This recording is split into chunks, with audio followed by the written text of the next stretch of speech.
Bonjour et bienvenue dans Tête à Tête, l'émission d'interview de France 24. Notre invité a longtemps préféré l'ombre à la lumière, l'ombre des palais présidentiels africains et l'ombre de l'Élysée. Il prend la parole pour lever le voile sur la face cachée des relations parfois incestueuses entre la France et certains régimes amis.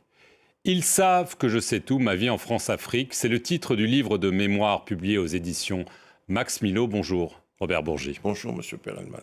Alors, c'est un ouvrage d'entretien écrit avec le journaliste Frédéric Lejal, avec plein de documents, d'archives. On va de la RDC au Sénégal, au Congo, au Gabon. Mais c'est surtout un récit par le menu, il faut dire, du financement par plusieurs présidents du continent, du parti gaulliste et avant tout de Jacques Chirac.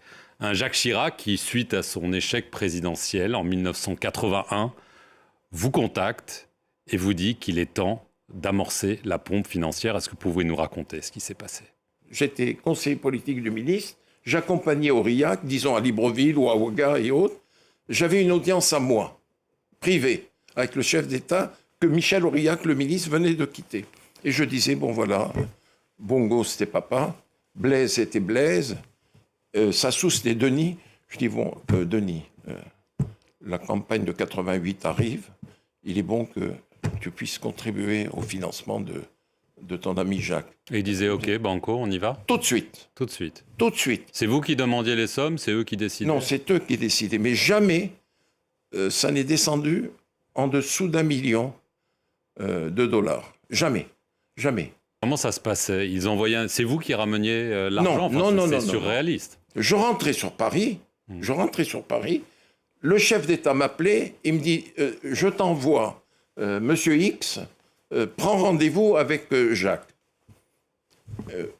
Pour Bongo, c'était Davin. C'était le mot de code de Jacques Chirac. Pour Sassou, c'était Jacques. Bon, je faisais je prenais la tâche de M. Chirac. Je lui dis, voilà, vous avez un émissaire qui arrive tel jour à telle heure. Il me dit, vous étiez voilà. là? Et vous étiez là? Toujours. Pour la remise des fonds? Toujours. C'est comme ça que ça se passait, M. Perelman. En toute illégalité. Ça, c'est plus mon problème. Le président de la République française me demande des choses, j'exécute. Le président des États africains envoie son émissaire. Moi, je ne suis en rien là-dedans. Vous ne vous êtes jamais servi au passage? Jamais. Oh. C'est mal me connaître. En 1995, parce qu'il faut qu'on avance, vous dites aussi là qu'il y avait des contributions. Bongo, Sassou, Compaoré, le maréchal Mobutu. C'est le même mécanisme. Ensuite, exactement le même. Vous dites qu'en 95, pour la campagne, c'était au moins 10 millions de dollars. Absolument. Alors, en 2002, on revient, parmi les nouveaux donateurs, si j'ose dire, de ce système quand même étonnant, Abdoulaye Wade, le président, et Laurent Gbagbo, beaucoup plus étonnant, président de gauche. Il a avoué à sa sortie de prison de la Cour pénale internationale que vous et Dominique de Villepin, vous l'avez fait cracher au bassinet. Comment ça s'est passé? Laurent Gbagbo voulait s'attirer les bonnes grâces de la France. Je lui ai dit, tu sais, Laurent, je vais être franc avec toi. Il va falloir que tu puisses contribuer, faire un geste pour M. Chirac. Et j'organise un déjeuner au restaurant La Pérouse. Il y avait Gbagbo dans un salon du restaurant La Pérouse, Gbagbo, Villepin et moi-même. Et là, je dis à Dominique de Villepin, je lui dis, Dominique, comme vous me l'avez demandé, je vais demander à Gbagbo devant vous d'aider le président de la République. Et j'ai demandé à Laurent, voilà ce que je t'ai laissé entendre, je vais le dire devant Dominique de Villepin, il va falloir que tu puisses aider à l'élection présidentielle de 2002. Et Laurent de dire, je suis de la famille socialiste, je suis un ami de M. Jospin, mais Dominique, j'aiderai à hauteur de 3 millions de dollars M. Chirac. Ce qu'il a fait? Ce qu'il a fait. Est-ce que vous considérez qu'il a été trahi par Jacques Chirac, par Dominique de Villepin, par la France plus largement? Monsieur Perelman, vous m'offrez l'opportunité de laver ma conscience. J'ai été l'acteur et le témoin de toutes les relations entre la France et la Côte d'Ivoire en ces heures troubles, difficiles. J'ai vu que Jacques Chirac et Dominique ont été d'une ingratitude à nul autre pareil. Et quand, comment vous dire, Laurent est tombé, qu'il a été conduit à La Haye, j'en ai beaucoup souffert. Personnellement et dans ma famille, j'en ai souffert terriblement. Vous vous sentiez coupable? Comment vous dire? Oui. Complice. D'une trahison? D'une trahison. Mais j'étais contre cela. Les derniers moments de la présidence de Gbagbo, je les ai vécus avec Nicolas Sarkozy. Et là, les choses se sont compliquées. Les élections sont là. Et Laurent avait gagné les élections. Nous savons qu'il les avait gagnées. Comme Jean Ping les avait gagnées en 2016 à Libreville. Là, Gbagbo avait gagné les élections. Pas Ouattara. Pas Ouattara. Le Conseil constitutionnel a dit que c'était Laurent le vainqueur. Vous connaissez la dispute, mais bon. Ok. Passons. Et le président Sarkozy me fait venir à l'Élysée et il me dit, il va falloir que tu appelles ton ami Gbagbo et que tu lui dises d'accepter de partir. Il aura un statut d'ancien chef d'État, 30 millions CFA, voiture, escorte, et s'il veut, comme il est professeur d'histoire, on lui trouvera une chaire, il pourra se déplacer à travers le monde. Je lui dis, il n'y a pas de problème. Il me dit, va dans le bureau de Claude et tu appelles Gbagbo. J'ai appelé Laurent. L'aide de camp, le colonel, me l'a passé. Laurent Gbagbo me dit, alors Bob, comment va? Je lui dis, Laurent, ça fait des années qu'on se connaît. Je te passe un message du président Sarkozy. Je suis dans le bureau de Claude Guéant. Il te demande ceci, cela. Ce que je viens de dire. Il m'a dit, tu diras à ton ami Sarkozy que je serai son Mugabe. Bob, je t'ai assez entendu. Et il a raccroché. Et je suis allé dire à Sarkozy, il me dit, alors comment ça s'est passé? Je lui dis, bon, voilà comment ça s'est passé. J'en suis malheureux. Il a bondi de son fauteuil. Et il dit, puisque c'est ça, je vais le vitrifier. Vitrifier. Vitrifier. Je lui dis, Nicolas, s'il te plaît, le Conseil constitutionnel a déclaré qu'il avait été élu. Il a dit, je vais le vitrifier, j'ai un mandat, et je vais le faire.